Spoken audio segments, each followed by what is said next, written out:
Good morning class. This is your fourth chapter chemical kinetics. Chemical kinetics. अभी तक हमने physical के 3 chapter पढ़े. सबसे पहले हमने सॉल्यूशन पढ़ा, देन हमने सॉलिड स्टेट पढ़ा, फिर हमने इलेक्ट्रोकेमिस्ट्री पढ़ा. अब ये चौथा चैप्टर है जो बहुत इंपॉर्टेंट है, केमिकल काइनेटिक्स. केमिकल काइनेटिक्स इसके नाम से जैसे पता लग रहा है कि यहाँ पर हम रिएक्शंस की स्पीड के बारे में बात करेंगे, रेट ऑफ द रिएक्शन के बारे में बात करेंगे, रिएक्शन के बारे में बात करेंगे कि कौन सी रिएक्शन कितने टाइम में कंप्लीट होगी, कौन सी रिएक्शन ऐसी है जो कभी कंप्लीट ही नहीं होगी, या कौन सी रिएक्शन ऐसी है जिसमें बहुत कम प्रोडक्ट्स मिलेंगे. इन सब बातों के बारे में, या किस फैक्टर पर हमारी जो रिएक्शन है उसका जो रेट है वो डिपेंड करेगा, टेम्परेचर है, कंसंट्रेशन है, उन सब के बारे में हम पढ़ेंगे and that is chemical kinetics. तो सबसे पहले जानते हैं कि केमिकल काइनेटिक्स क्या है, केमिकल काइनेटिक्स किससे डील करता है. जैसा कि मैंने आपको बताया कि chemical kinetics is that branch of chemistry in which we deal about the rate of the chemical reactions and the factors which affecting the rate of the chemical reaction, that is known as chemical kinetics.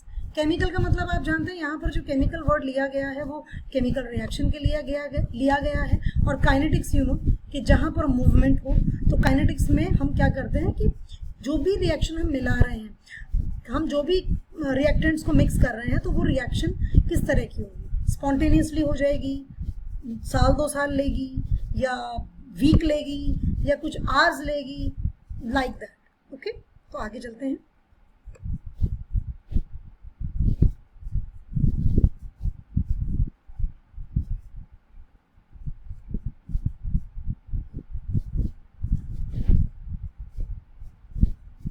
What is chemical kinetics? This is chemical kinetics जो मैंने अभी आपको बताया. Chemical kinetics is the part of the chemical science dealing with the study of rates of chemical reactions and the factors which affect the reaction rates. ये है हमारा chemical kinetics. मतलब आपका रिएक्शन का रेट और उसको इफेक्ट करने वाले जितने भी, उसको अफेक्ट करने वाले जितने भी फैक्टर्स हैं, बेसिकली वो हम केमिकल काइनेटिक्स में स्टडी करते हैं. तो सबसे पहला टॉपिक हम शुरू करते हैं रेट ऑफ द रिएक्शन के. रिएक्शन रेट से मतलब क्या है, किस तरीके से हम इसको फाइंड आउट करेंगे. ओके, चलिए.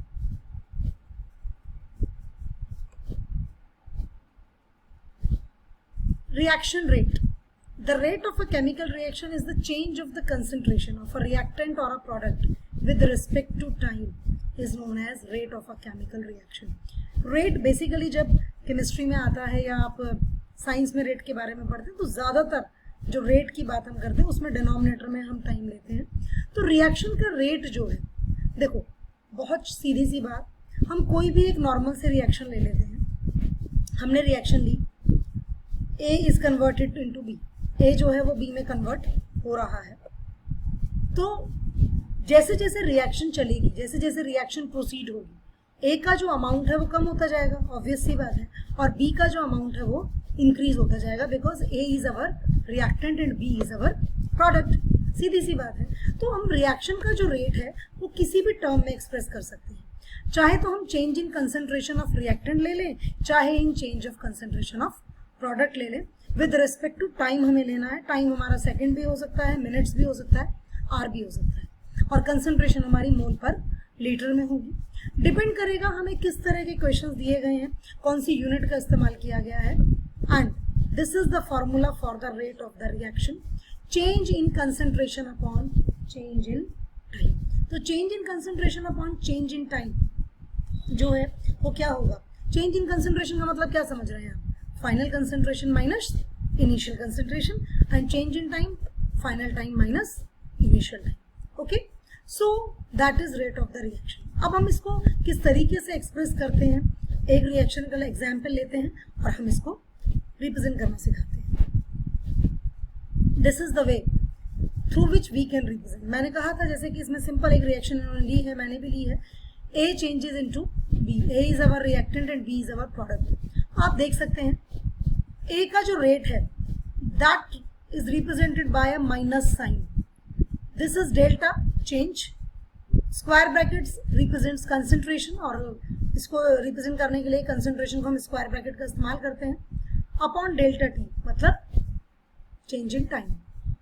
Why we mark minus sign in front of a concentration? Reason is that initially when we are going to start a reaction, the amount of reactant is maximum. हमने जितना भी लिया होगा वो maximum होगा. As soon as the time proceeds, it will decrease. कम होता चला जाएगा. And that's why final जो value होगी, कब किसी भी instant पर आप निकालिए, 10 मिनट बाद, 15 मिनट बाद या कुछ सेकेंड्स बाद, final amount is always lesser than the initial amount, and this is that's why we apply a negative sign in front of rate when we express rate of a reaction in terms of reactants. Reactants के term में जब हम इसको express करेंगे तो हम negative sign indicate करेंगे. बहुत बार पेपर में ये क्वेश्चन पूछा जाता है, why we, what is the significance of this negative sign, या why we mention this negative sign. It is just to represent, as the final value is less, just to represent कि the amount of the reactant goes on decreasing. सिर्फ उसको represent करने के लिए हमने ये negative sign लगाया है. अगर आप बी में देखें तो यहाँ पर जब हमने रिएक्शन के रेट को प्रोडक्ट्स के रेस्पेक्ट में रिप्रेजेंट किया है तो यहाँ कोई नेगेटिव साइन नहीं है. क्यों?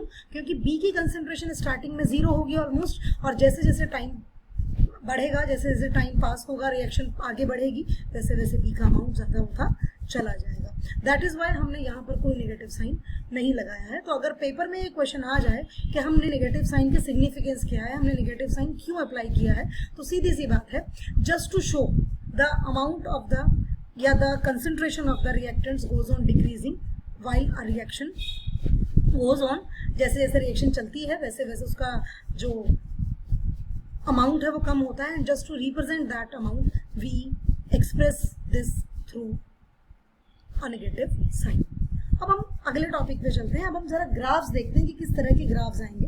वो ग्राफ देखकर भी हमें अंदाजा होगा कि हम किस तरीके से, क्योंकि ग्राफ से रिलेटेड क्वेश्चन भी आ जाते हैं. सो देखिए, एक रिएक्शन थी जो हमने अभी ली है ना, ए बी वाली, वही है.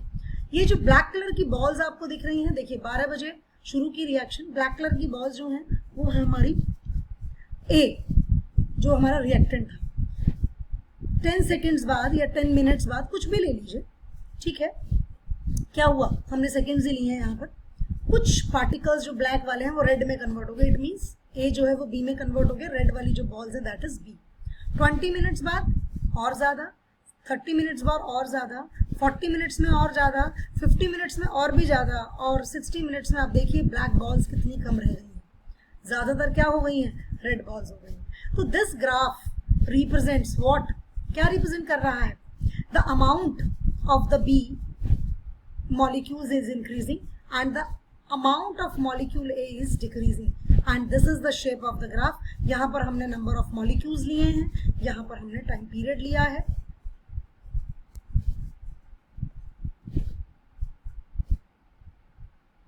So that is the reason. अब आप यहाँ पर इस ग्राफ को प्रॉपरली देखें.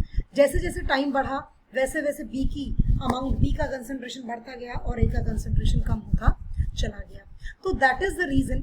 ये रीजन है हमारा कि हम जो है क्या करते हैं, हम इस तरीके से रिप्रेजेंट करते हैं और फाइंड आउट करने की कोशिश करते हैं कि रिएक्शन का रेट क्या है.